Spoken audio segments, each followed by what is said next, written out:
right? So it's important for us to understand now. We got to go back and listen to some of the things Joe Biden was saying about taxing.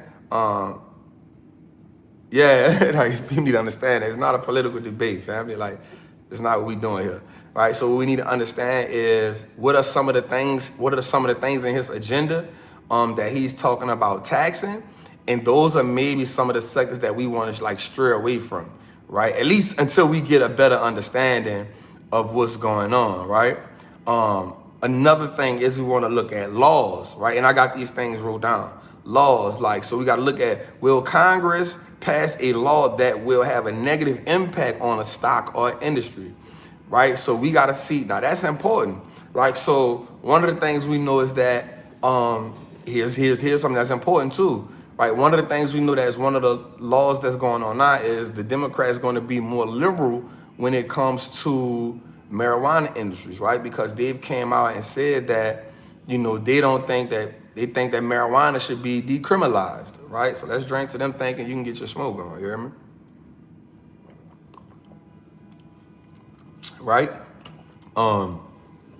So one of the things we got to think about is okay, so what are some of the laws that they may put in place or some of their constituents, right? So what are some of the laws so that's why we pay attention to who's in the house. Yo, them horns getting on my nerves, you heard me? That's why we got to pay attention to who's in these who's these senators that's in place, right? Because now we got to look on a deeper level and say what laws will be in place. Bro, they going crazy with these. I'm telling you, they be doing this like, and yo, I'm really like, you know what I'm saying? I'm in a high rise, yo, like, they've been all since about 11 o'clock, you hear me? So another thing we got to pay attention to is like the senators, and we're gonna go through some sectors that I feel like they out of here, they out the top, you hear me? We gotta look at some of these laws that's gonna be in place, right? And because if they putting laws in place that's going to open up some things or free up some things, then these stocks or situations are gonna go up again, like energy, marijuana, things like that. So we definitely gonna get into that too. Also regulations, right? So what will a new regulation have a negative? So we know that every senator, government, whatever it is, they have these certain regulations that they're gonna put in place, right? Again, marijuana, right? So we understand that regulation may come around and say, hey, we may legalize, we may not on the federal level. You know what I'm saying? We saw that these marijuana stocks really been doing their thing these last couple of days. Ever since we saw that Joe Biden had the lead, we saw that marijuana stocks kind of been spiking, right? And so now, for me, again, it's still a long play, but a lot of things have to come in place right there, right? Another thing, let's look at government spending and debt. Now, this is extremely important for us, right? Because what happens is we know that just right as of right now, matter of fact, let me look at my computer so I can give you the exact total right now. So give me a second. I'm gonna look at my screen. I wanna make sure I give you all the exact total for government debt, right? And if you want to ever look at the government debt, go to usdebtclock.org. Like if you go to usdebtclock.org, you'll see that this thing don't never stop spinning. I know y'all probably can't see it, right? But this thing don't never stop ticking. You know what I'm saying? Like if you look, you probably can't see because it's too light, but these numbers don't never stop going. usdebtclock.org, right? So they never stop going. So right now, I came on here just to give you an exact number. As of right now, the United States is 27,223,056,000,000 and counting in debt. Right? usdebtclock.org. Right? US Debt Clock. You do me a favor, somebody put that up there. usdebtclock.org. Right? I want everybody to take a minute. If you can go to your laptop or something like that, if you look at that, we can really talk about that right quick before we go any further. Do me a favor, everybody, if you can, you got another phone or something like that, can you go to that right quick? usdebtclock.org. Right, I want if you right there, let's say Trap, we got it. Let's put up a ticker symbol. Let's put something like a scale or something. If you in there right now, comment done. If you're looking at that right quick, usdebtclock.org, USDEBT clock.org. Right, give me a thumbs up or something. Right, yeah. Good. I know a lot of y'all probably never even saw this before.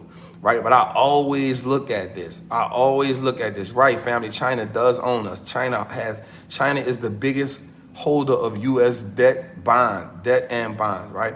So if you look at the top of that right quick, you'll see where it says U.S. national debt, right? When you see where it says U.S. national debt, that is the current debt of the United States, right? That is the current debt of the United States. And I want to show you how serious this is. Going into this pandemic, America had $23 trillion in debt. So between March, April, May, June, July, August, September, October, within 8 months, we have accumulated another $6 trillion. Well, $4 trillion, I'm sorry. $4 trillion in debt, right? And now they're talking about adding another, 1.5 to $2 trillion in debt. Right, so for me, this is one of the things I always look at. I look at it at least once a month just to see what's going on, right? So it's just some fair game for y'all if y'all never checked it out, if y'all never looked at it. This can tell you how much money the government owes, right? And the numbers never stop. So now we need to understand now, this is why your money has to always be working for you, because the debt is never ending. This debt is, you see the debt is going, right? It's going. The clock never stops, right? So the money never stops. So this lets us know that the U.S. is right now. So let me ask you a question. Let me ask you a serious question. Like, check this out.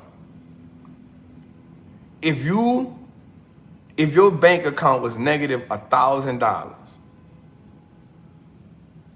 would that bank allow you to keep writing bad checks?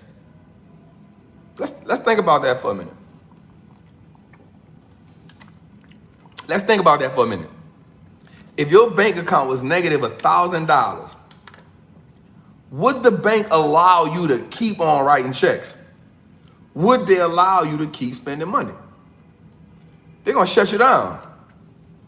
So ask yourself this question. How come they get to do it? Because essentially we looking at America's bank account right here. So let's walk through that right quick, right? Do me a favor, man. Y'all send this out to some people. Do me a favor, man. Y'all like this, right? Like this for me. Get the likes up for me. I would appreciate it. And I ain't gonna stay too long because I know people want to get into the Joe Biden speech tonight. So I'm not gonna stay too long. I'm gonna give you like an hour, and we're gonna just tap in. We're gonna talk about some stocks too. But I thought this was important for us to see because I know a lot of people never saw this before, right? And that's one of the things I wanted to talk about. I might talk about it again on Trappin Tuesdays. But if we look at that, so let's look at this, right? So the most important thing, so somebody said they got a lot of debt, but the cash flow is crazy. But I want you to understand something. If the cash flow doesn't cancel out the debt, then, it's kind of like, whatever. So let's look at that, 27 trillion in debt. Now let's look at this number right to the right of that. Let's look at two numbers that's very important, right?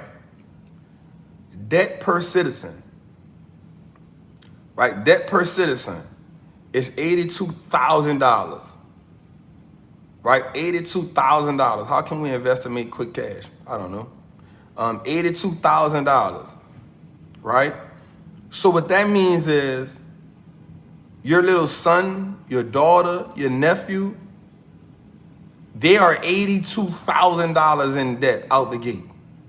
They hold that. You feel me? That means your unborn is $82,000 in debt. That's what that say right there. I know you may be like, man, Trap, you 82,000 in debt. But here's where it gets a little trickier at. debt per taxpayer. So now we talking about people who have jobs and pay taxes and who are entrepreneurs who pay taxes. You are $217,934 in debt. Let that sink in.